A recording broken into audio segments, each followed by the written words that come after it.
वालेकुम नादरीन, आप YouTube channel देख रहे हैं। मैं इमरान खान हूँ। नादरीन, खैबर पख्तूनख्वा की सूरत हाल जो है वो बहुत ख़राब हो गई है और बारिशों की वजह से, सैलाब की वजह से बड़े पैमाने पर तबाही हुई है। बहुत सारे ऐसे शहर हैं जिनके बारे में मैंने आपको पिछले व्लॉग में भी बताया और अभी मैं आपके सामने तफसीलात रख लेता हूँ कि बाजोड़ में और बुनेर में बहुत ज़्यादा तबाही हुई है, अपर दीर में, लोअर दीर में तबाही हुई है, स्वात में तबाही हुई है, शांगला में सैलाब आया है, दरियाए सिरन में और नारान जाने वाले इलाकों में भी सूरत हाल ख़राब है। खैबर पख्तूनख्वा की हुकूमत ने एक तरह से एमरजेंसी नाफिज कर दी है। कई इलाकों में आमदोरफ्त बंद है। हेलीकॉप्टर के जरिए से इमदाद देने की कोशिश की जा रही थी।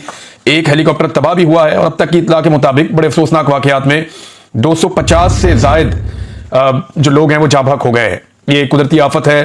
पाकिस्तान एक क्लाइमेट चेंज का शिकार मुल्क है और यहाँ पे बड़ी एफर्ट की ज़रूरत है अगर हमने वापस अपने क्लाइमेट को ठीक करना है। इन पहाड़ी इलाकों पे बहुत बड़ी तबाही आ रही है, बार बार सैलाब आ रहा है और हम हर चंद साल के बाद अब सैलाब विटनेस करते हैं। इस मरतबा जो है वो डीर के इलाके में, शांगला के इलाके में, बुनेर के इलाके में बहुत बड़ी तबाही आई है। एक ऐसा गांव है जहां पे 80 के करीब घर गिर गए हैं और मैं एक बाचा खान साहब है, उनकी मैं देख रहा था वीडियो। उनकी फैमिली के 20 लोग जाँ बहक हो गए हैं। उनके लिए बड़ी तकलीफ की घड़ी है। हमारी नेक तमन्नाएं उनके साथ है। 250 कीमती जाने गई हैं। बहुत सारे लोग अपने प्यारों को तलाश कर रहे हैं। कई लोगों के बारे में भी पता नहीं है। सैलाब का पानी जो है वो भी नहीं रुक रहा और बारिशें हो रही हैं, साथ साथ जो है वो सैलाब का पानी बहता चला जा रहा है। अब मैदानी इलाकों में क्या सूरत हाल बनेगी इसके बारे में अभी कुछ कहा नहीं जा सकता, लेकिन एमरजेंसी नाफिज की गई है और फौरी तौर पे सूबाई हुकूमत ने ये अहकाम जारी किए हैं कि कोई भी ऑफिसर अपना जिला या अपना इलाका नहीं छोड़ेगा बगैर पेशगी इतला के या इजाजत लिए बगैर। तमाम लोग अपनी ड्यूटीज पे मौजूद रहेंगे। एमरजेंसी का नफाज किया गया है और दूसरी जानिब फौज ने अपनी एक दिन की तनख्वाह जो है वो मुतासिरीन सैलाब को देने का ऐलान किया है और साथ में जो फौज मौजूद है खैबर पख्तूनख्वा में, उनके लिए भी हुक्म दिया गया है वो इमदादी कामों में हिस्सा लें। पुलिस क्या तो फौज क्या, एनडीएमए, पीडीएमए, जितने भी महकमे हैं, जिले हुकूमतें, रेस्क्यू की जो सर्विसेज हैं, उन तमाम को भरपूर हिस्सा लेना होगा इमदादी सरगर्मियों में। और साथ ही साथ जो शहरी हैं उन्हें भी, जिनकी सबसे बड़ी जो फोर्स होती है वो मकामी अफराद होते हैं। जब भी कभी कोई कुदरती आफत आती है तो उसमें जो सबसे बड़ी फोर्स जो सबसे ज्यादा इमदादी कार्रवाइयां करती है, बाकी सारे इदारे और डिपार्टमेंट मिलकर मैक्सिमम 25% का फर्क डाल सकते हैं या 30% का। ज्यादा जो इमदादी सरगर्मियां होती हैं और उनके अंदर जो लोग हिस्सा लेते हैं वो मकामी लोग होते हैं, क्योंकि उनके सर्वाइवल का मामला है तो उन्हें हिम्मत करनी पड़ेगी। उनकी हिम्मत बंधाने के लिए पूरे पाकिस्तान को उनका साथ देना पड़ेगा।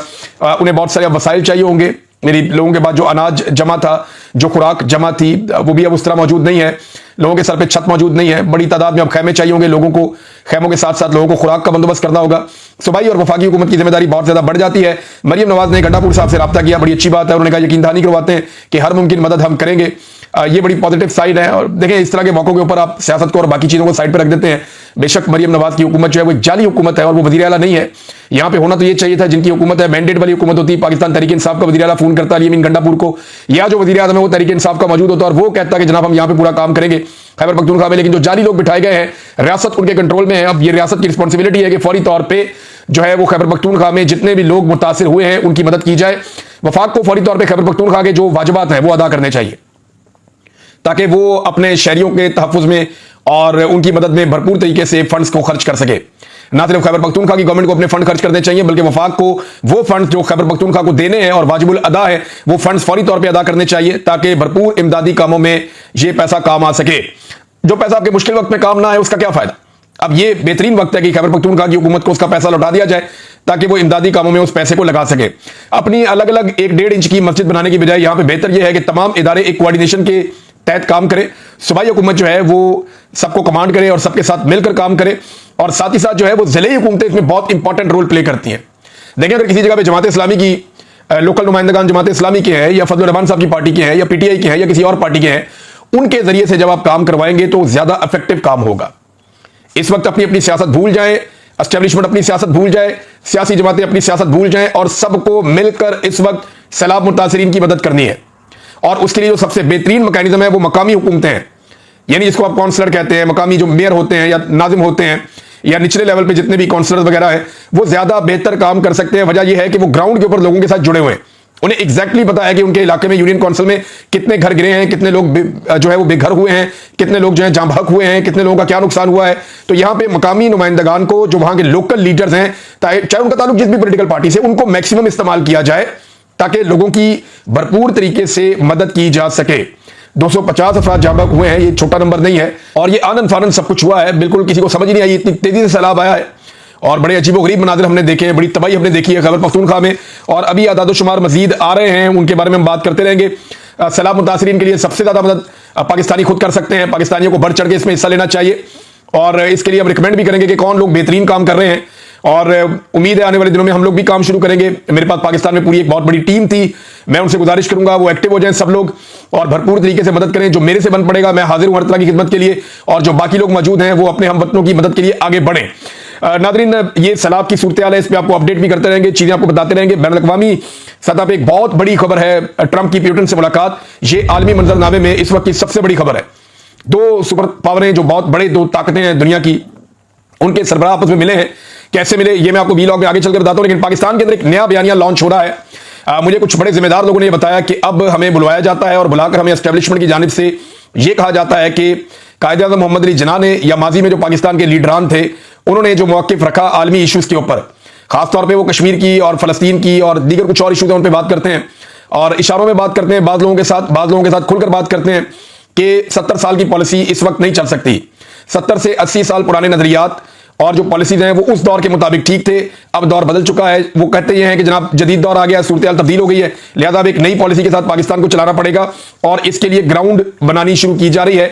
जो इंटेलेक्चुअल्स हैं उन्हें बुलाया जा रहा है, जो मुख्तलिफ तज्ज़ियाकार हैं, कॉलम निगार हैं, इस किस्म के लोग हैं, उनको बुलाकर ब्रीफिंग दी जा रही है कि जदीद दौर है, हमें माजी के चंद उसूलों को बदलना पड़ेगा।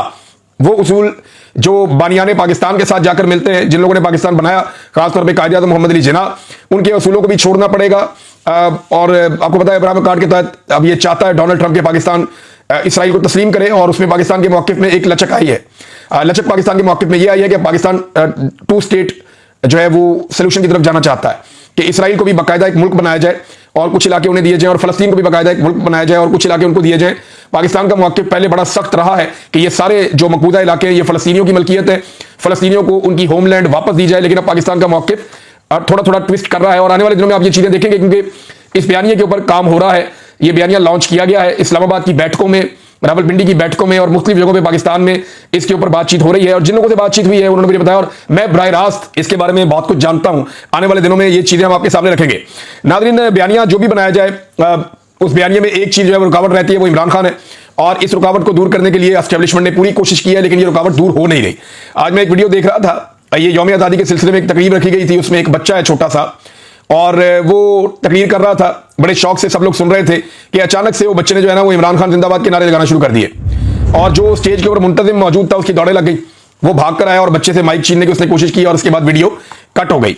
अब सूरत हाल नाज़रीन ये है कि इमरान खान जिंदाबाद का नारा भी नहीं लगाया जा सकता, लेकिन बच्चे तो मन के सच्चे होते हैं और बच्चे ये जानते हैं कि सूरत हाल किस तरफ जा रही है। अब इस बच्चे को भी गालियां दे रहे हैं सोशल मीडिया के ऊपर जो एस्टेब्लिशमेंट के टाउट्स हैं या कुछ सहाफ़ी हैं, ताकि मुझे बड़ी हैरत हुई कि इस तरह की गंदी जबान जो है वो सहाफ़ी कैसे इस्तेमाल कर सकते हैं।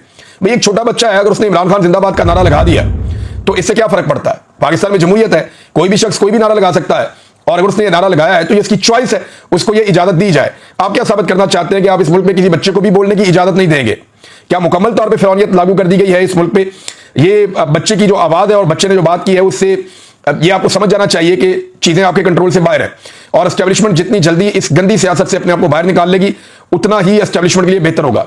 मियां नवाज शरीफ साहब आज अगर अपने उसूलों के ऊपर वापस आने की कोशिश करें, अव्वल तो उनके शुरू से उसूल रही कोई नहीं, लेकिन जो उसूल उन्होंने आज से 2 साल पहले 3 साल पहले जब वो अपोजिशन में थे उन्होंने कुछ उसूल बनाए थे कौम को दिखाने के लिए, सही, लेकिन मियां साहब आज भी वोट को इज्जत दो के बयानिए पे वापस आए तो मेरे समेत सारे पाकिस्तानी या वो लोग जो जमहूरियत पसंद है वो उन्हें सपोर्ट करेंगे कि ठीक है मियां साहब आए, आप वापस आप बैठे, आप इमरान खान साहब के साथ बैठे, बाकी लोगों के साथ बैठे और अपनी गलती तस्लीम करें, इस हुकूमत को छोड़ें, फ्री एंड फेयर इलेक्शन करवाएं और एक नया मिसाके जमहूरियत करें जिसमें एस्टेब्लिशमेंट को हमेशा के लिए सियासत से बाहर निकालकर फेंक दिया जाए। अब पिछले मिसाके जमहूरियत का आप लोगों ने जो हाल किया, यानी इमरान खान साहब को तो हुकूमत 2018 में आकर मिली ना, आपने तो पिछले मिसाके जमहूरियत को पहले ही तबाह कर दिया था जब आप काला कोट पहनकर अदालत में चले गए थे, जब आपने जबरदस्ती अदालत के जरिए से गिलानी को बाहर निकलवाया था, जब आपने धांधली करके 2013 में एस्टेब्लिशमेंट के साथ मिलकर हुकूमत बनाई थी, तो ये सारा कुछ आपने चार्टर ऑफ डेमोक्रेसी को आपने पहले ही तबाह कर दिया था। आप किसी और को ब्लेम नहीं कर सकते।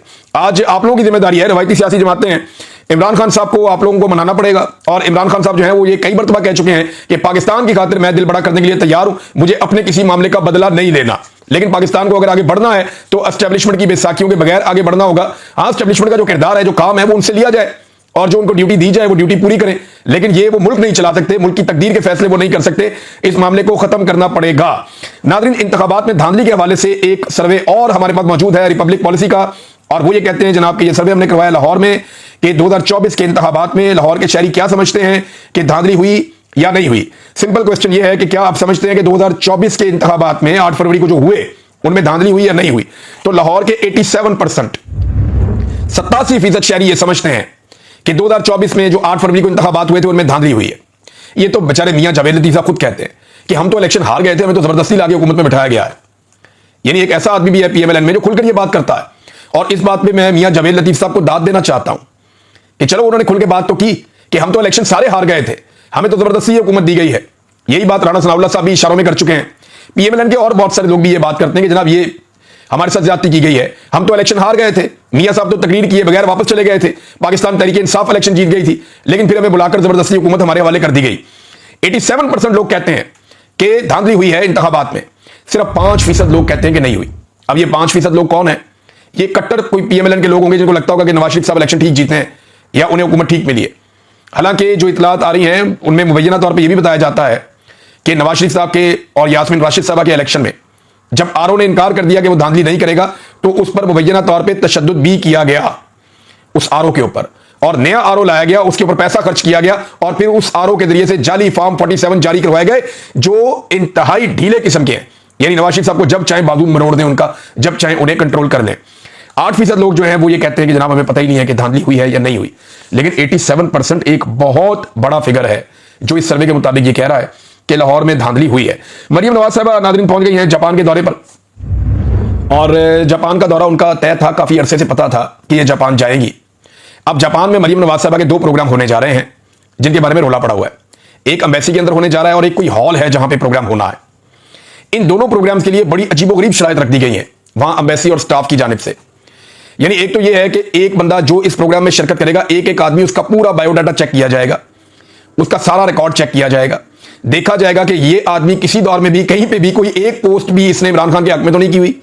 और पूरी तसल्ली करने के बाद किसी भी शख्स को इस बात की इजाजत दी जाएगी कि वो मरियम नवाज वाले प्रोग्राम में शामिल हो। अच्छा, दूसरा यह है कि जितने भी एम्बेसी का स्टाफ है, ये एम्बेसी अब एक नई जगह पे बनी हुई है। पहले जो एम्बेसी थी वो बड़ी कीमती जगह पे थी, बड़ी शानदार एम्बेसी थी। जरदारी साहब के दौर में एक स्कैंडल भी आया था इस पे कि इसको तब्दील कर दिया गया था। अब इनके घर भी अंदर ही है, जो एम्बेसी का स्टाफ है उनके घर भी अंदर ही है। और कुछ इतलात ये हैं कि जो एम्बेसी का स्टाफ है उनके लोगों को नए कपड़े पहना के और उनके साथ जो उनकी फैमिली के लोग हैं उनको बिठाया जाएगा मरियम नवाज के सामने, ताकि कोई शख्स कोई हरकत ना कर सके, कोई नारा ना लगे। एक शर्त यह रखी गई है कि कोई भी अपना मोबाइल फोन या कोई ऐसी डिवाइस नहीं लेकर आएगा जिससे रिकॉर्डिंग हो सके कि मरियम नवाज ने क्या कहा और सामने लोगों ने क्या कहा। इतने खौफ के आलम में ये लोग जापान के अंदर प्रोग्राम करने जा रहे हैं। और एक अजीबोगरीब बात आपको मैं बताता हूं, अभी तक जापान में किसी को नहीं पता कि वो हॉल कहां पे है जहां पे प्रोग्राम होना है। पीएमएलएन के लोगों से पूछा गया कि क्या आप जानते हैं कि मरियम नवाज ने जो एक प्रोग्राम करना है जापान में, जापान के अंदर जो ओवरसीज जापानी है, पाकिस्तानी शहरी जो ओवरसीज वहां रहते हैं जापान के अंदर, जो मरियम नवाज ने एक प्रोग्राम करना है वो हॉल कहां पे है जहां प्रोग्राम होना है। तो उन सब ने इनकार किया, उन्होंने कहा हमें भी नहीं बताया गया। यानी हमें अचानक बताया जाएगा, हम उस हॉल में पहुंचेंगे या कहीं से हमें इकट्ठा करके उस हॉल में ले जाया जाएगा। और कुछ बंदे पाकिस्तान से भी जापान पहुंचाए गए हैं, ये भी मैं आपको बता दूं। कुछ लोग जो है पाकिस्तान से जापान पहुंचाए गए हैं जिन्हें ओवरसीज पाकिस्तानी बनाकर मरियम नवाज के सामने बिठाया जाएगा। अब आप अंदाजा करें कि इतना खौफ है इन्हें अवाम का। ये किसी भी मुल्क में, जापान जैसे मुल्क में ये अवाम का सामना नहीं कर पा रहे, तो ये कहां पे अवाम का सामना करेंगे। अब नाज़रीन, अब तक की सबसे बड़ी खबर, आलमी सतह पे डोनाल्ड ट्रंप की और प्यूटन की मुलाकात हुई है। और प्यूटन जब पहुंचे डोनाल्ड ट्रंप को मिलने के लिए, तो ये मुलाकात एक्चुअली जो टॉक्स होने जा रही हैं रशिया की और यूक्रेन की लड़ाई के हवाले से, ये उस हवाले से प्यूटन पहुंचा अमेरिका में, अलास्का। और साथ ही जो है वो भी आ रहा है, ज़ेलेंस्की भी आ रहा है मुलाकात करने के लिए, जो यूक्रेन का प्रेसिडेंट है। तो इन दोनों के बीच में ये मुलाकात होनी है। अब प्यूटन जब पहुंचा तो मैं थोड़ा सा मंजरकशी आपके सामने कर दूं। डोनाल्ड ट्रंप खुद रनवे के ऊपर मौजूद था प्यूटन को रिसीव करने के लिए, और खासा चौड़ा वो एक रेड कारपेट है जिसके ऊपर डोनाल्ड ट्रंप मौजूद था। अब पता नहीं इन्होंने जानबूझकर किया या ये पॉलिसी है, जिस कारपेट को बिछाया गया प्यूटन के जहाज तक वो बहुत बारीक था, यानी वहां गलती की गुंजाइश बिल्कुल नहीं थी। जब आप जहाज से उतरते हैं तो आपको थोड़ा सा सिकनेस होती है ना जहाज से उतरने की। आप जहाज से उतरे हैं, अगर आप लोगों ने जहाज में ट्रेवल किया तो जब आप उतरते हैं तो थोड़ा सा आप उतने नॉर्मल नहीं होते जितने आप जमीन के ऊपर ट्रेवल करते हुए होते हैं। अगर आप गाड़ी में भी लंबा सफर करके जाएं तो आप जब उतरते हैं तो आपको 1 आधा 2 मिनट लगते हैं पूरी तरह से नॉर्मल होने में। अब ये जहाज से उतरते हैं, बिल्कुल बारीक कारपेट है, इसके ऊपर तो कैट वॉक ही करनी थी, लेकिन प्यूटन के ऊपर भी शाबाश है, वो उस कारपेट के ऊपर ऐसा बैलेंस जबरदस्त तरीके से चलकर आया, पूरा कॉन्फिडेंट वॉक की उन्होंने। और डोनाल्ड ट्रंप ने बाकायदा क्लैपिंग की पहले, और फिर पहले हाथ बढ़ाया प्यूटन से मिलने के लिए, और प्यूटन ने आकर डोनाल्ड ट्रंप से हाथ मिलाया। डोनाल्ड ट्रंप का जो एक तरीका है कि वो दूसरे का हाथ खींच के अपनी बगल में यहां लेकर आते हैं और उसको झटका झटका देने की कोशिश करते हैं, लेकिन प्यूटन ने बड़ी मजबूती से डोनाल्ड ट्रंप को हैंडल किया और बड़े कॉन्फिडेंटली दोनों ने वहां पे खड़े होकर बात की। तो इसमें एक तो अगर ये शरारत थी तो काम नहीं आई, प्यूटन की जो वॉक है वो बड़ी शानदार रही, बड़ी कॉन्फिडेंट रही, बहुत बारीक कारपेट के ऊपर भी वो बहुत ठीक चलते हुए आए, और डोनाल्ड ट्रंप से उन्होंने हाथ मिलाया, मुसाफा किया। उसके बाद एक मीटिंग इन दोनों के बीच में हुई है। डोनाल्ड ट्रंप से जब पूछा गया कि मीटिंग कैसी रही तो आप कितने नंबर देंगे, तो डोनाल्ड ट्रंप ने कहा कि 10 आउट ऑफ 10, यानी मैं इसको 10 में से 10 नंबर दूंगा। मेरी बड़ी पॉजिटिव और अच्छी मुलाकात हुई है प्यूटन से, लेकिन उन्होंने दो चीजें बोली। उन्होंने कहा ही इज अ स्ट्रांग गाय, ये बड़ा मजबूत आदमी है। दूसरा, टफ एज हेल, ये बहुत ही टफ आदमी है, यानी इसको डील करना इतना आसान नहीं है, लेकिन मैं इस मुलाकात को पॉजिटिव कहूंगा। अब मुख्तलिफ मीडिया हाउसेज जो है वो अलग अलग रिपोर्ट कर रहे हैं। फॉक्स न्यूज रिपोर्ट कर रहा है जी बड़ी जबरदस्त मुलाकात हुई, इसका आउटकम बहुत अच्छा होगा। जब डोनाल्ड ट्रंप भी इससे उम्मीद लगाकर बैठे कि आउटकम अच्छा होगा। डोनाल्ड ट्रंप की ये खूबी है कि जिससे भी वो मुलाकात करता है उसकी तारीफ करता है। डोनाल्ड ट्रंप का ये तरीका है, बहुत कम वो ऐसा करता है जैसा ज़ेलेंस्की के साथ उसने किया। वो एक बिजनेसमैन है ना, तो वो जानता है कि किसी चीज को जिससे आपने हासिल करना होता है तो उसको थोड़ी सी आपने ढील देनी होती है। तो उसने बड़ा पॉजिटिव जेस्चर दिया है, और डोनाल्ड ट्रंप इतना पॉजिटिव रहा कि अब जो अगली मुलाकात होने जा रही है, जो एक टॉक्स का सेशन होने जा रहा है प्यूटन और ज़ेलेंस्की के बीच में, यानी यूक्रेन और रशिया के बीच में, उसमें डोनाल्ड ट्रंप को दावत दी गई है कि आप भी आए और आकर उसको ज्वाइन करें। तो डोनाल्ड ट्रंप ने यह भी कह दिया कि मैं आऊंगा और ज्वाइन करूंगा। तो उम्मीद है कि यह जंग रुक जाए जो रशिया और यूक्रेन के बीच में गुज़िश्ता 3 सालों से हो रही है। अच्छा, इसमें एक चीज और भी है, 3.5 साल हो गए हैं। इसमें एक चीज यह है कि रशिया ने यह बड़ी टॉक्स शुरू होने से पहले बड़े जोरदार तरीके से अटैक किया और 10 किलोमीटर वो घुस गए, यानी जो उनका डिफेंस था उसको ब्रेक कर दिया। यूक्रेन के डिफेंस को ब्रेक करते हुए रशियन फौजी 10 किलोमीटर अंदर तक गए हैं एक दिन पहले, और उसके बाद अब आया प्यूटन मिलने के लिए। तो ये एक बड़ा मजबूत जेस्चर था, वहां ग्राउंड पे भी, खबरों में भी, और प्यूटन का आना, यूं मिलना और फिर बैठ के बातचीत करना। तो ट्रंप ने कहा कि अब ज़ेलेंस्की के ऊपर कुछ चीजें डिपेंड करती हैं कि वो अब क्या करता है। ट्रंप के पास जो हथियार है वो टैरिफ का हथियार है, पाबंदियां लगाने का हथियार है। इस वक्त पूरे यूरोप ने, अमेरिका ने बहुत हथियार देकर देख लिया यूक्रेन को। रशिया का मुकाबला ये वहां पर नहीं कर सके। ग्राउंड पे रशिया का मुकाबला करना इतना आसान नहीं है। उनके पास दुनिया के बेहतरीन हथियार हैं, और अगर इस वक्त ये रशिया के साथ, यानी उसके ऊपर अटैक तो कर नहीं सकते, रशिया के ऊपर एटमी पावर है, बहुत ज्यादा ताकत है उसके पास, तो ये पुराना दौर तो है नहीं। और रशिया जहां पे लड़ाई कर रहा है वहां वो खुद बहुत मजबूत है। यूक्रेन को सारी दुनिया ने इतना असला दिया कि किसी मुल्क को अभी तक इतना असला नहीं मिला लड़ने के लिए। 3.5 साल में यूक्रेन ने दुनिया भर के हथियार रशिया के ऊपर चला लिए, लेकिन रशिया टस से मस नहीं हुआ। वो बहुत अग्रेसिवली उसने डील किया है यूक्रेन को, और वो पीछे नहीं हटा, हालांकि ये पसीने छुड़ा देने वाली लड़ाई थी। अब इस लड़ाई के अंदर मीडिया अलग अलग रिपोर्ट कर रहा है। कुछ मीडिया कह रहा है कामयाबी हुई है, CNN ये कह रहा है कि अभी तक कोई बड़ा ब्रेक थ्रू नहीं हुआ, लेकिन आने वाले वक्त में कोई ना कोई ब्रेक थ्रू हो सकता है, और ये एक बड़ी इंपॉर्टेंट डेवलपमेंट है। लेकिन एक बात याद रहे, इमरान खान साहब ने इसी प्यूटन से मुलाकात की थी, तो उसके बाद पाकिस्तान में रिजीम चेंज हो गया था। और रिजीम चेंज की खाली वजह ये नहीं थी, पाकिस्तान की एस्टेब्लिशमेंट ने पहले से तैयारी की हुई थी। जनरल बाजवा को एक्सटेंशन चाहिए थी, और एक्सटेंशन इमरान खान साहब ने नहीं देनी थी उस वक्त। बाद में बेशक इमरान खान साहब ने कहा भी कि यार अगर ये सारा कुछ एक्सटेंशन की वजह से तो आओ मैं देता हूं, लेकिन इन चोरों को तो लाके ना बिठाओ। लेकिन जो उस वक्त बाजवा साहब है, उनके सर पे कोई और धुन सवार थी, और उस पे उनको जब ये मिल गया साइफर, तो इसको उन्होंने बतौर हथियार इस्तेमाल किया मिलिट्री एस्टेब्लिशमेंट को काबू करने के लिए कि भाई अमेरिका का भी ऑर्डर आ गया, अब हम पीछे नहीं हट सकते। लिहाजा पाकिस्तान में रिजीम चेंज हो गया। अब इसी प्यूटन से मिलने से रिजीम चेंज हुआ था। आज वही अमेरिका रनवे पे खड़े होकर, उनका प्रेसिडेंट उसी प्यूटन का इस्तकबाल करता है और उसके साथ बातचीत करते हैं, और अपने उस हमायती के ऊपर दबाव डाल रहे हैं सुलह के लिए और जंगबंदी के लिए, जिसको उन्होंने दुनिया भर के हथियार फराहम किए थे। तो दुनिया के अंदर जो रियासतें हैं ना, वो अपना फायदा सोचती हैं। पाकिस्तान की एस्टेब्लिशमेंट अपना जाती फायदा सोचती है, अपनी रियासत का या मुल्क का फायदा वो बाद में सोचती है। यही एक अफसोसनाक पहलू है जिसका हमें दुख है, पूरे पाकिस्तान को दुख है। यानी एस्टेब्लिशमेंट अपने मफाद के लिए कुछ भी करेगी, ये तो हमें पहले ही पता था, लेकिन वो अपने मफाद को पाकिस्तान के मफाद के ऊपर हावी कर देगी, और अपने मफाद को पहले रखेगी और पाकिस्तान के मफाद को बाद में रखेगी, इसका आइडिया बिल्कुल नहीं था। और इस चीज ने पूरी कौम को धचका दिया और दुख पहुंचाया। नाज़रीन, इस वीडियो का वक्त खत्म हो गया है, लेकिन मेरी गुजारिश है कि अपने हमवतनों की बहुत मदद करनी है। हम सब ने बहुत काम करने वाला बाकी है, और हम इस पे बात करते रहेंगे। सलाम मुतासिरीन के लिए दुआ भी करें, उनकी मदद भी करें, और हम इस पे नजर भी रखेंगे।